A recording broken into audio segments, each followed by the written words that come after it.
ينفعش تخش عمليات. طبعا عشان هي صغيره. لا عشان ضعف العضله، لو دخلت وخدت بنج تموت. لا حول. بحبك قوي يا شيكابالا، وانت احلى من اي لعيب في الدنيا. اسطوره شيكابالا. اسطوره جدا. ونفسك في ايه؟ نفسي اصور مع شيكابالا. عايزه بقى ده اتصور مع عزيز، وعايزه اتصور مع شيكابالا. آه. على فكره وممكن تعيط واحنا ماشيين. مم. الله ان شاء الله هتصوري معاهم وتقابليهم وتاخدي التيشيرت. ده يفرحها. طبعا أنا بفرح جدا. يعني ولما على فكره لما بيخسروا بتقعد تعيط. لما بيخسروا انا بزعل جدا لما هم بيكسبوا بقى، انا بفرح جدا. انت نفسك انك انت تروحي النادي وتصوري مع اللعيبه كلها؟ اه. طفله زملكاويه جميله من محافظه القليوبيه، جت النهارده تشجع الزمالك، تدعم الزمالك، وهي من عائله زملكاويه مخلصه وجميله.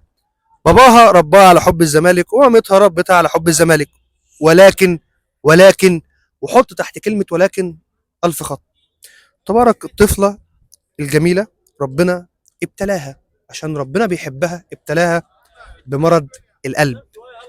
تبارك عندها اصابه ومرض اسمه القلب. النهارده هنعرف القصه من مامتها، لان تبارك بتعشق اسمها يا جماعه. تبارك حتى الاسم جميل، على اسم مطلع سوره قرانيه جميله. تبارك بتعشق شيكابالا، نفسها تقابل شيكابالا. هنعرف قصه مرضها الاول، نشوف هل العيله محتاجه حاجه، نعرف الموضوع، وبعد كده نسمع رسالتها للنجم والقائد والاسطوره والتاريخ وايقون من ايقونات نادي الزمالك ومحمود عبد الرازق شيكابالا. تبارك في البدايه برحب بيكي ونورت الدنيا، واي لاف يو وبحبك. سنه كام؟ رابعه ابتدائي. تحبي الزمالك جدا. من ساعه ما اتولدتي وانت بتعشقي انا الزمالك؟ بعشقه جدا. بتعشقي الزمالك ها؟ يعني ايه اللي حبيبك في الزمالك؟ هل لعيب معين، بابا ماما، ولا انت حاسه ان انت بتحبي كده من جواكي؟ كده من جوايا. من جواكي مش عارفه ان في سبب؟ لا. من جواكي بتعشقي الزمالك. انا بعشقه جدا. الزمالك لما بيكسب بتعملي ايه؟ بفرح قوي. قوي. ولما بيخسر لا بزعل تزعلي؟ تحبي انت شيكابالا؟ قوي. تحبي شيكابالا؟ تقولي ايه لشيكابالا؟ انا بحبك قوي يا شيكابالا، وانت احلى من اي لعيب في الدنيا. اسطوره شيكابالا. اسطوره جدا. ونفسك في ايه؟ نفسي اصور مع شيكابالا.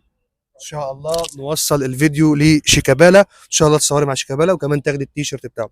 قصه يا جماعه والله ما صوره ولا تيشيرت ولا قصه ان احنا بنوصل الجمهور فقط باللعيبه، لان دايما هدفي دائما وابدا يا جماعه الزمالك عائله واحده، مجلس اداره ولاعيبه وجمهور، وده التلاحم اللي بيصنع المعجزات. تعالوا يا جماعه نتكلم عن جزء مهم وبعد انساني مهم جدا.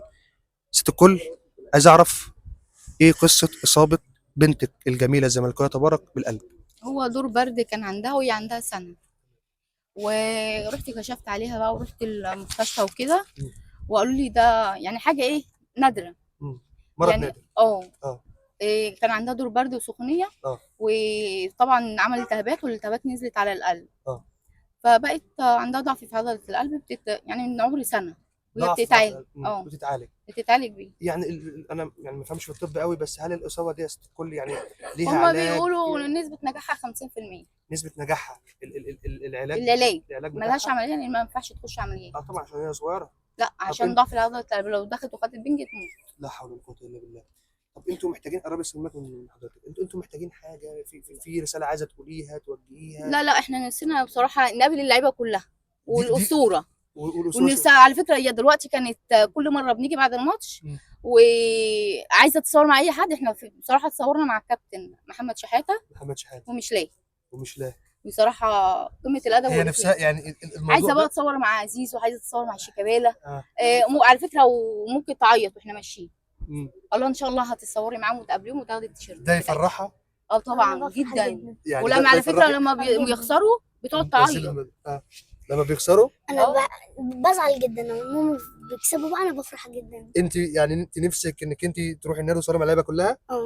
طيب ده الطلب الوحيد؟ يعني ليكوا طلبات مثلا طبيه، علاج، مستشفى معينه؟ لا اي حاجه؟ لا. اي طلبات؟ لا والله. راضيين بقضاء الله وقدره؟ الحمد لله.